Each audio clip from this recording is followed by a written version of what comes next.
After unarmed father Terrence Crutcher was shot and killed by police, hundreds protested here in Tulsa.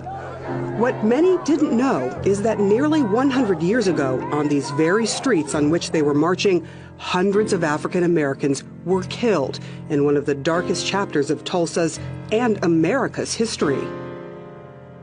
A lot of folks around here used to whisper about it over the decades, but nobody, black nor white, wanted to talk about it. And that history was being forgotten. Before it happened, Tulsa was the scene of a thriving, wealthy black community. Black Wall Street was the most prosperous black-owned business district in 1921.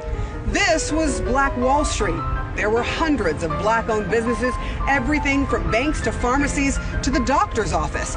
And black folks were making really good money. There were even 2 movie theaters, all black-owned and operated. Segregation was in full effect. We heard that there was a gentleman who owned a plane. Is that true? Simon Berry was a pilot and owned his own plane. Black folks were rich here, basically. They lived very good lives. Many of them, yes. Yes, which caused some envy and anger among white people who commented, how dare those Negroes have a grand piano in their house and I don't have a piano in my house. 1921 rolls around. What happens? Some type of confrontation between blacks and whites was inevitable because of the racial climate at that time, because of the presence of the Ku Klux Klan in almost every aspect of our society. But on this particular day, May 31st, 1921, a young black male named Dick Rowland, who worked as a shoe shine boy in downtown Tulsa, went into the Drexel building where he had been given permission to get water and use the restroom. There was a young white girl named Sarah Page who was an elevator operator.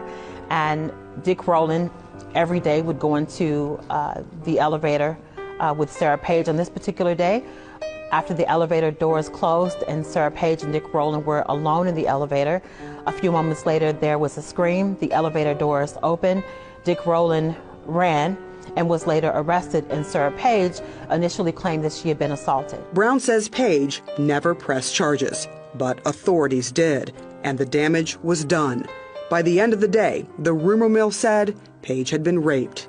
As word spread, angry whites were determined that they were going to take matters into their own hands. A large crowd of white residents gathered at the courthouse. They demanded Dick Rowland be lynched. How did the black community respond to that demand to lynch this young man? They were willing to risk their lives. They knew that they would be risking their lives to help defend Dick Rowland. And thousands of whites gathered in front of the courthouse. A white man approached a black man with a gun. He said, "What are you going to do with that gun?" He said, "I'm going to use it if I have to." The 2 men argued. There was a struggle over the gun. It fired. The white resident was shot. All hell broke loose. Blacks retreated to the Greenwood district where they set up a barrier at the railroad tracks and were able for a short time to keep whites from invading their community. But because they were so outnumbered and outgunned, whites eventually broke through the railroad tracks and invaded what was home to Black Wall Street, the Greenwood district. This was the result. 35 city blocks of the black neighborhood burned to the ground. Historical photos show black residents shot dead in the streets. The historical account is that at least 300 people were killed. There were children that were here that had been armed by their parents, that had been told that they could come down to Greenwood and shoot and kill an innocent person. Those are the same people that we grew up with in our communities, that were a part of our society. How many black people lost their lives? There's really no way of knowing exactly how many people lost their lives, potentially thousands of innocent men, women, and children. What is worse, survivors say they remember death not just in the streets, but raining down from the sky. Many of our race riot survivors have commented that they remembered seeing planes flying overhead, dropping bombs, dropping nitroglycerin bombs. Mrs. Hazel Smith Jones is believed to be the last living survivor in Tulsa. She's 97 years old. My daddy wasn't at home. Just the kids and mama. They came and got us. Was it white people from the city? And carried us to fairground. And we was there for about 2 or 3 days. To the fairgrounds. And my dad didn't know where we were. Did your family want to leave? My mother, you know, with all this stuff going on, she thought it might have been safer with them taking us out there and being with more people. Everyone called it a race riot. The opinion piece in the newspaper condoned it, calling Greenwood Niggertown. Do you consider it a riot? No, ma'am. It was really murder. It was a massacre.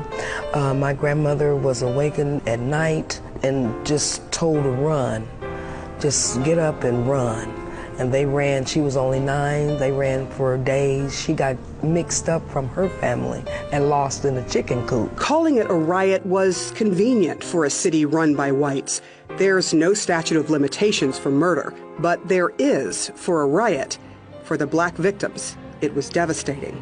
They never received any type of justice for losing their loved ones, for losing their homes and the businesses that they worked so hard for, that they built from the ground up.